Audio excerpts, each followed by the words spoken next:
Mari kita buka firman Tuhan di kitab Roma pasal yang ke-5 ayat yang ke-8 sampai yang ke-9. Roma 5 ayat 8 dan 9. Kalau saudara sudah ketemu, saya mau ajak kita dua ayat ini kita baca sama-sama. 1, 2, 3. Akan tetapi Allah menunjukkan kasih-Nya kepada kita oleh karena Kristus telah mati untuk kita ketika kita masih berdosa. Lebih-lebih karena kita sekarang telah dibenarkan oleh darah-Nya, kita pasti akan diselamatkan dari murka Allah. Amin, saudara. 28 Juli 2007 adalah tanggal di mana saya dan istri melangsungkan pernikahan, saudara.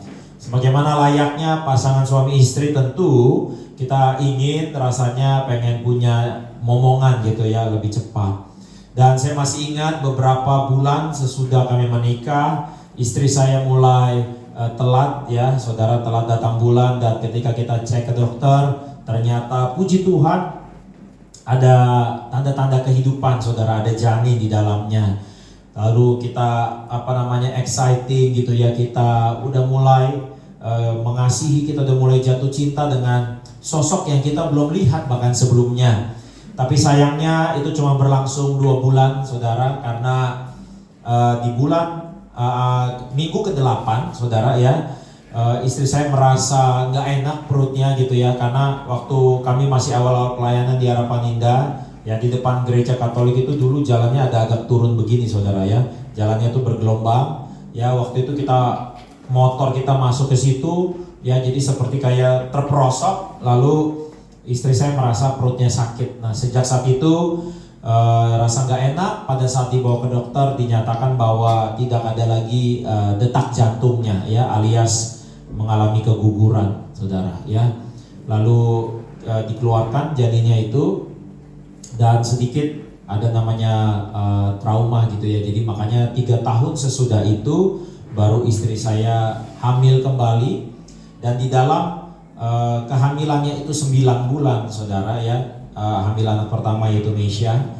Saya masih ingat bahwa ketika saya dan istri itu belum lihat ya, kalau sekarang kan udah ada namanya 4 dimensi gitu ya, udah ada 4 dimensi, kita bisa lihat wajahnya gitu ya, kita bisa lihat keseluruhan badannya. Tapi sebelum 4 dimensi itu dilakukan, saya dan istri itu sering ngomong gitu ya sama janin di dalam perutnya ya.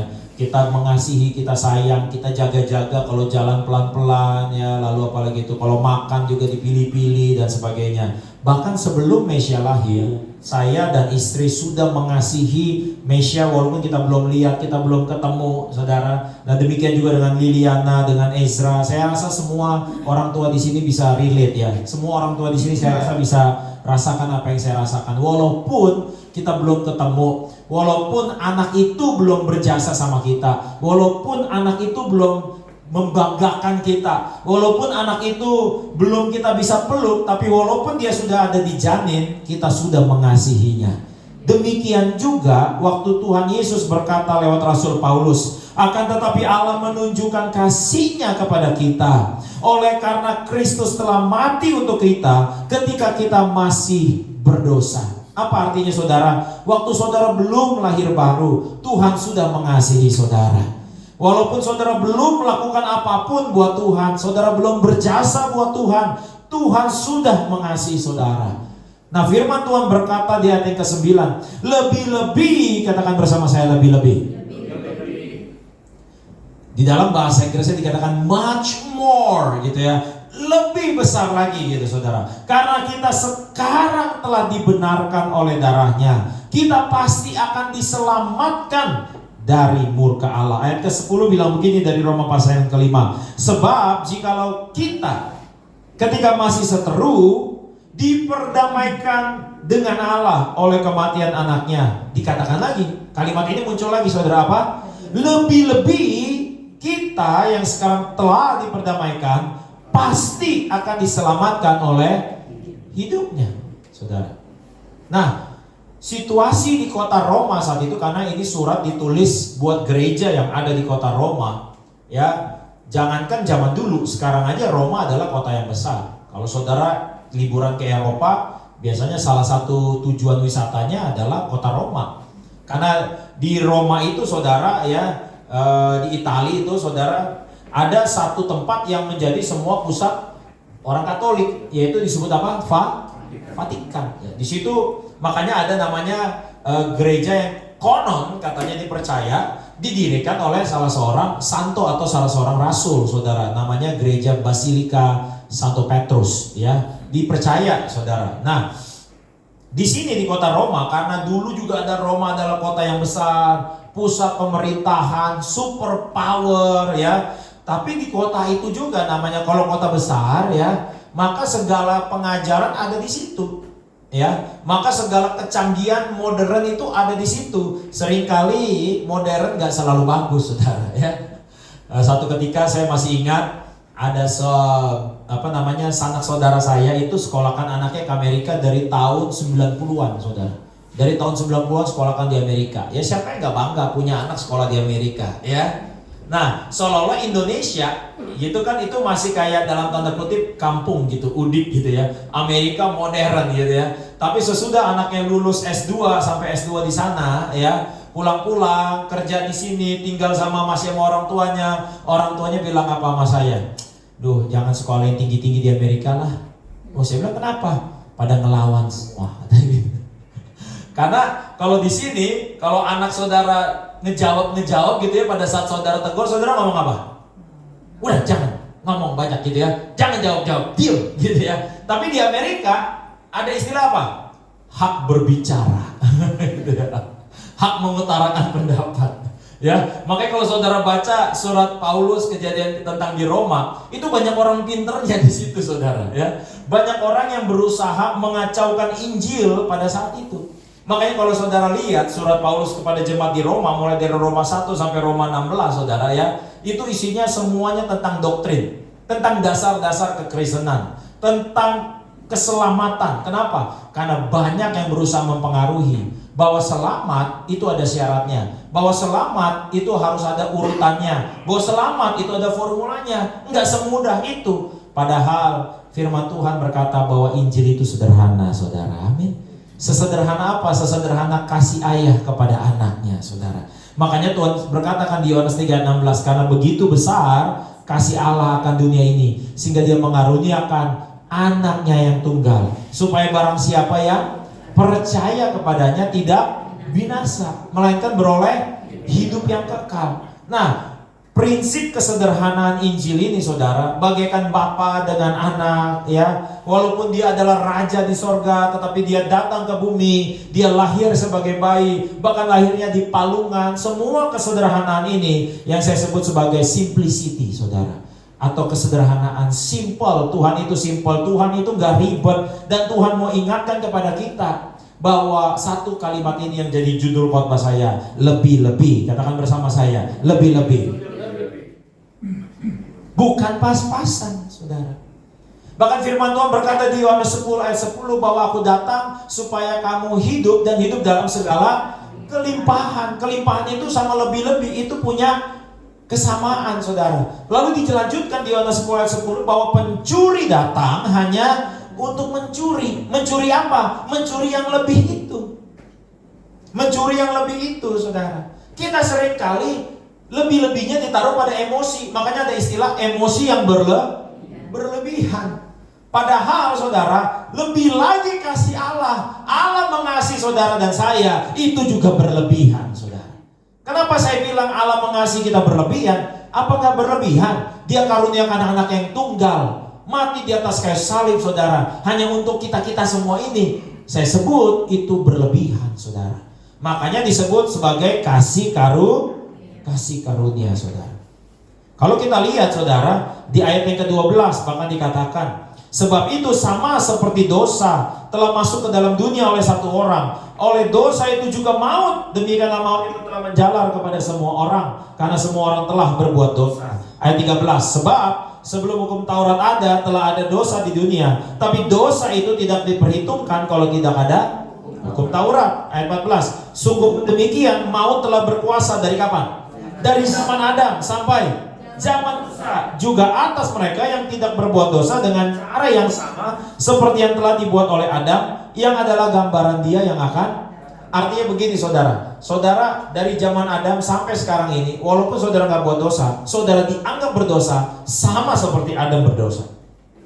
Ayat 15. Tetapi karunia Allah apa? Tidaklah sama dengan pelanggaran Adam.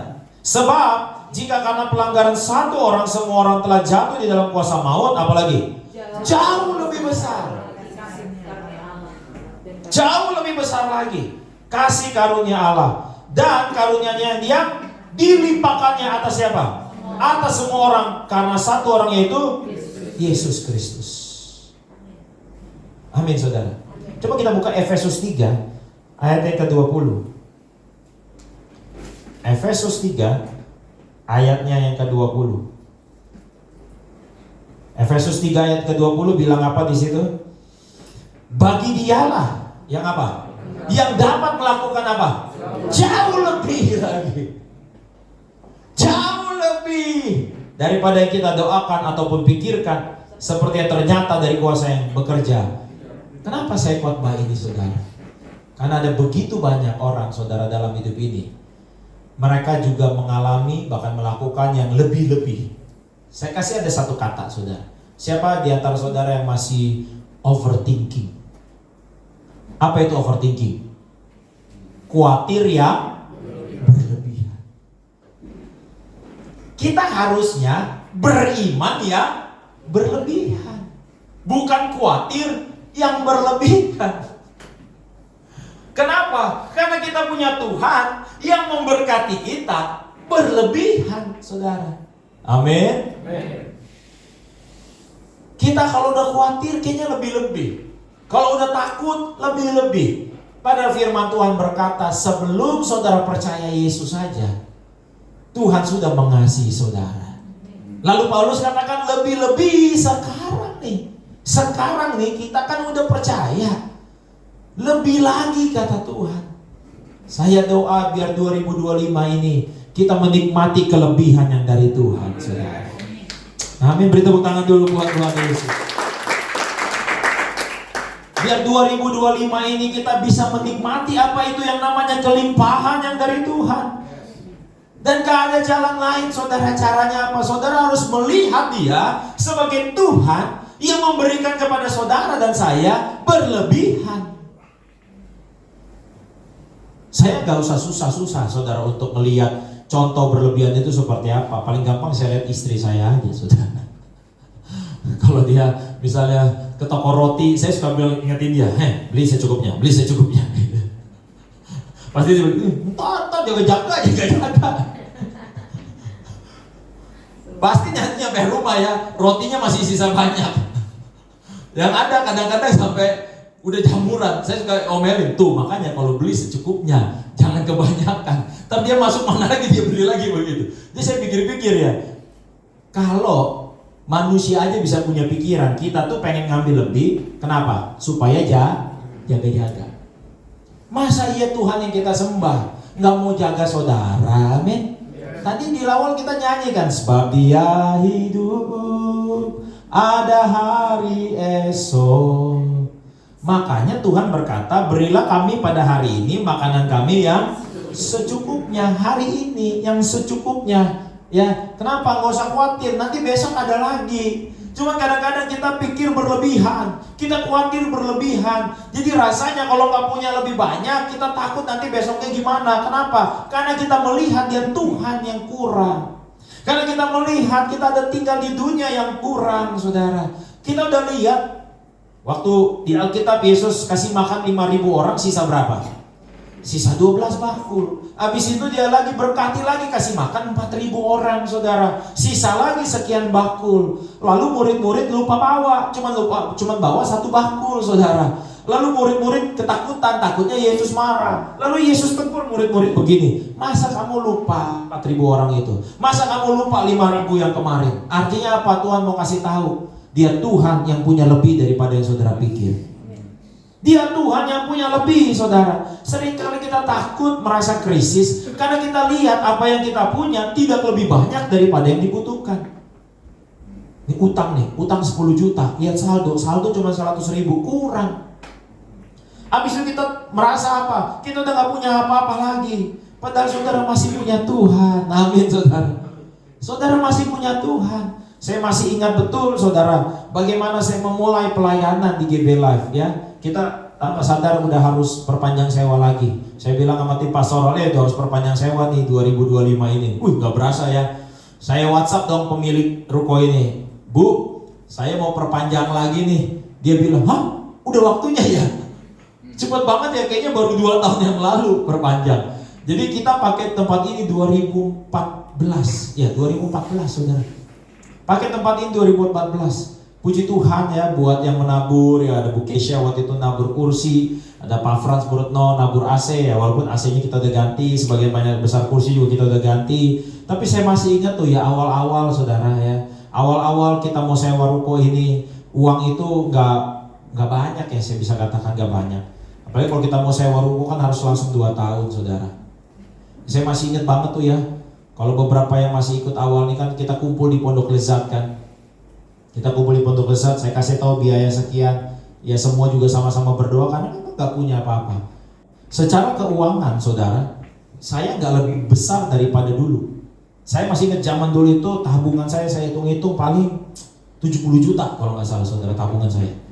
Tapi waktu itu sewa ruko ini tuh awalnya 55 juta. Jadi 2 tahun kan 110. Ya.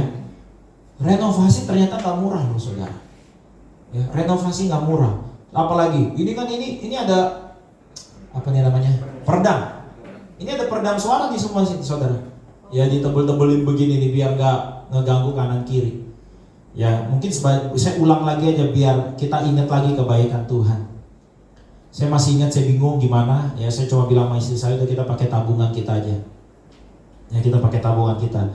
Saya masih ingat saya masih jadi konsultan saat itu. Salah satu kliennya adalah paman saya sendiri saudara. Dan paman saya tahu. Ya, kita nggak edar kolektor, ya kita nggak edar kolektor di gereja. Terus dia tanya jemaat berapa dan sebagainya. Saya masih ingat kita makan waktu itu di Kelapa Gading. Saya dimintain bikin, ya ada kerjaan, ada proyek gitu ya. Oke, saya udah catat semuanya. Saya panggil yang gitu ya. Udah cool, aku udah catat semuanya. Terus dia bilang, yuk gimana itu gereja, kata dia. Ya ngalir aja lah pasti Tuhan tolong. Ada kolektor cukup nggak? Oh nggak, kita nggak ada kolektor. Oh gitu katanya. Udah singkat cerita, nggak taunya dia udah siapin saudara amplop. Ya, jadi selesai kita ketemuan dia kasih saya amplop, dia bilang nih buat you punya gereja. Ya, amplopnya tipis. Jadi saya pikir mungkin orang ngasih sekedarnya aja gitu kan. Ya, namanya orang kan kalau ngasih ya sekedar yang penting bantu gitu kan. Jadi saya pikir kalau lembarnya tipis kira-kira ya cuman 100.000 kali, tipis, bener-bener tipis, cuma kayak amplop gak ada isinya kok gitu ya. Selesai pertemuan itu dia pulang, ya saya kan pengen buka amplopnya dong ya kan, jadi saya juga mau bukanya di meja juga gak enak dilihat orang, jadi saya ke toilet ya. Jadi ke toilet sebagaimana kebanyakan hamba Tuhan ya, itu amplop kita kasih dulu ke lampu saudara, terawang dulu ya kan, biar kira-kira berapa sih isinya gitu kan. Kok isinya putih, gak ada merah-merahnya. Ini apaan gitu kan? Jadi tapi saya udah curiga, ini mungkin cat ini. Ya jadi saya di toilet itu saya buka, saudara saya masih ingat tuh. Isi ceknya itu kalau 300 juta, saudara. Seneng nggak kalau jadi saya? Seneng dong. Oh, lihat jam dong, 2:30. Bank tutup jam 3 kan? Saya langsung meluncur ke BCA Kelapa Gading Sumagung. Yang jualan martabak tuh yang terkenal. Daerah Sumagung, ke BCA kan itu gede BCA-nya. Saya langsung lari, naik motor waktu itu. Naik motor saya lari, naik mobil ngebut, langsung tuliskan itu kan, kalau itu kan ada apa pencairan gitu kan, formnya isi. Terus kata si satpamnya, Pak gak usah diisi, Bapak itu aja ceknya bawa, tanda tangan di ceknya. Nah pas saya tanda tangan tuh gemetar saudara. Ini karena gemetar jadi ada penebalan. Ya, tapi saya nggak ngerti kan, pokoknya saya datang langsung ke teller, kasih, bilang Pak, ini Bapak sendiri? Iya. Ini nggak bisa ada penebalan tanda tangannya. Kok nggak bisa? Iya nggak boleh. Terus mesti gimana? Minta tanda tangan lagi di bagian tanda tangan Bapak ke orang yang ngasih Bapak cek. Wah malu nih gue nih dalam hati saya.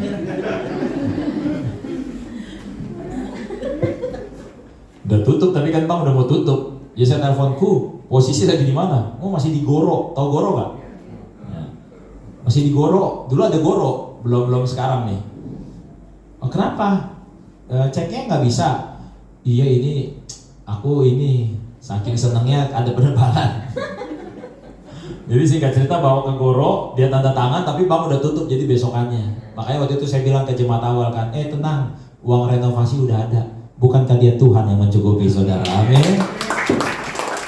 Jadi ini ruko yang kita udah tempatin 10 tahun lebih saudara, itu ceritanya tuh. Itu ceritanya. Dan dalam pengalaman saya berjalan sama Tuhan ya, bener loh. Kalau ngasih lebih, gak usah jauh-jauh deh orang tua nih, zaman anak-anakmu masih kecil. Kalau ngasih makan kan, kalau perlu sampai anak mau muntah kan, cekokin terus, berlebih kan. Sekarang saya mau ingatin kita semua, mari ya, jangan khawatir berlebihan, amin. Jangan lagi takut berlebihan, amin. Jangan lagi cemas berlebihan, amin. Pas banget tadi lagunya nyanyi gitu kan, tak usah ku takut sebab kau sertaku, tak usah ku bimbang kau di dalamku, tak usah ku cemas kau penghiburku, saat ku lemah kau kuatku. Ya sama-sama bilang tak usah ku takut sebab kau sertaku, tak usah ku bimbang kau di dalamku, tak usah ku cemas kau penghiburku, saat ku lemah kau kuat. Sekali lagi bilang tak usah ku takut, tak usah ku takut saat kau sertaku, tak usah ku bimbang kau di dalamku, tak usah ku cemas kau penghiburku, saat ku lemah kau kuatku. Amin saudara. Tadi pagi di dalam saat teduh Tuhan bilang gini sama saya, duduk. Jadi ternyata saudara, Allah itu lagi duduk. Duduk artinya apa? Istirahat. Karena pekerjaan sudah selesai. Waktu saya baca lagi firman Tuhan yang waktu Yesus kasih makan 5.000 orang hanya dengan 5 roti dan 2 ikan. Tahu apa yang dilakukan saudara? Tuhan berkata kepada murid-murid, suruh mereka duduk. Kita buka Mazmur 91. Mazmur 91.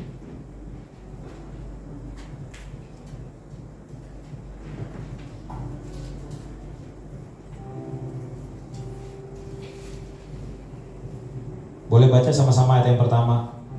Orang yang duduk. Orang yang duduk dalam apa? Lindungan yang maha tinggi dan bermalam dalam naungan yang maha kuasa, akan berkata kepada Tuhan apa? Terus saudara dibaca tuh. Ya ternyata saudara, orang yang duduk bukan orang yang malas di mata Tuhan. Orang yang duduk di mata Tuhan adalah orang yang lagi mau nonton. Menonton apa?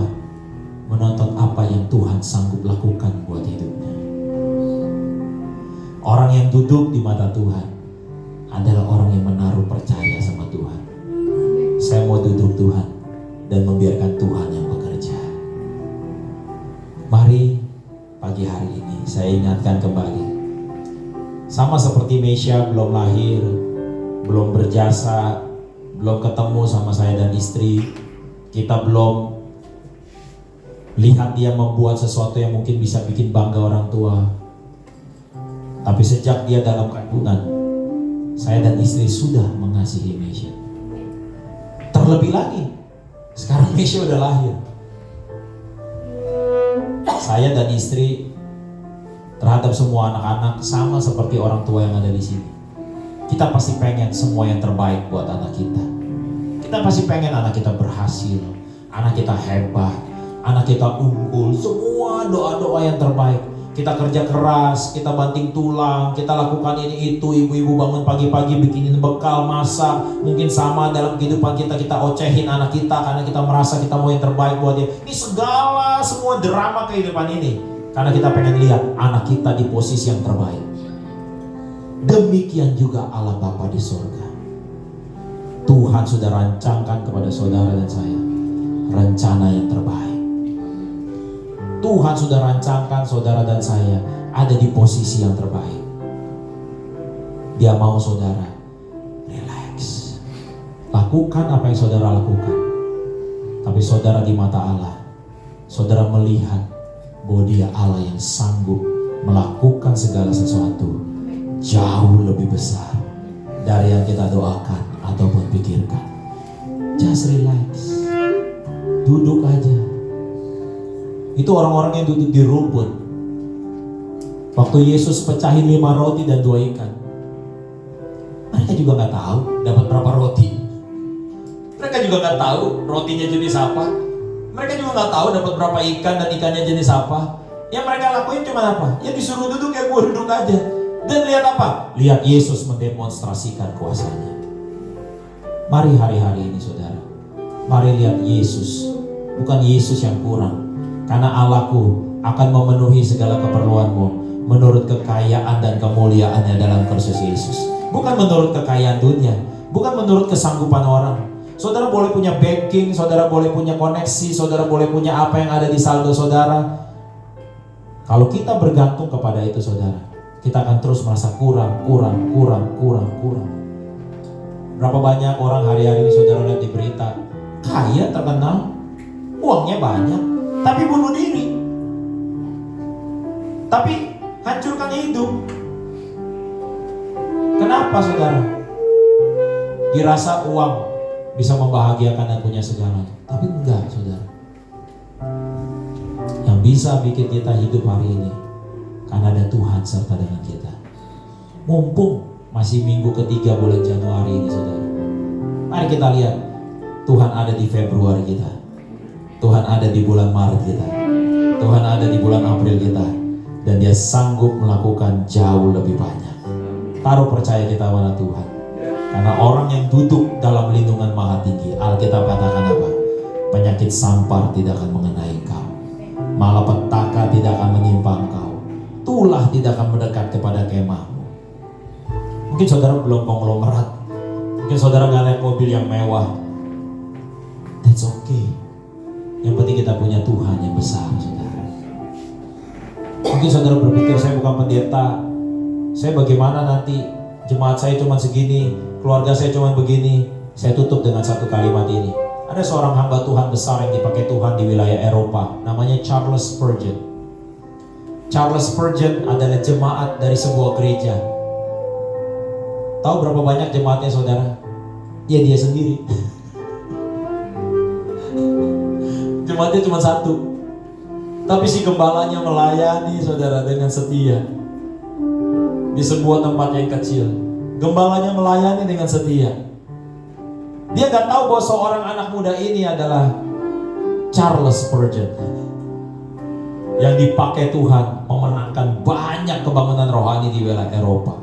Bahkan saking hebatnya saudara, sebelum Charles Spurgeon masuk sebuah desa atau kota, tiba-tiba 1 minggu sebelum dia datang, orang-orang di kota itu udah menangis. Orang-orang di kota itu seperti merasa butuh Tuhan.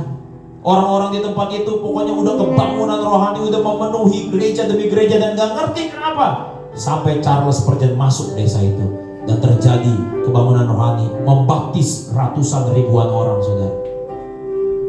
Dari mana sisa Spurgeon bisa dipakai Tuhan seperti ini? Dari kesetiaan satu gembala yang tidak melihat berapa banyak jumlah, tidak melihat berapa banyak pemusik dan kerennya alat musik. Dia cuma tahu kalau Tuhan percayakan saya satu ini, gembala ini tahu bahwa dia melayani Tuhan yang punya kelebihan. Ibu-ibu rumah tangga, kita nggak tahu. Hari ini saya bisa hidup, berkarir, karena ada seorang mama yang punya dampak. Mama saya bukan pendeta hebat, tapi dalam kehidupannya berdampak besar buat saya. Saudara semua bisa dipakai oleh Tuhan. Saudara semua ada dalam rancangan Tuhan yang besar. Karena kita melayani Allah yang berkelimpahan, yang lebih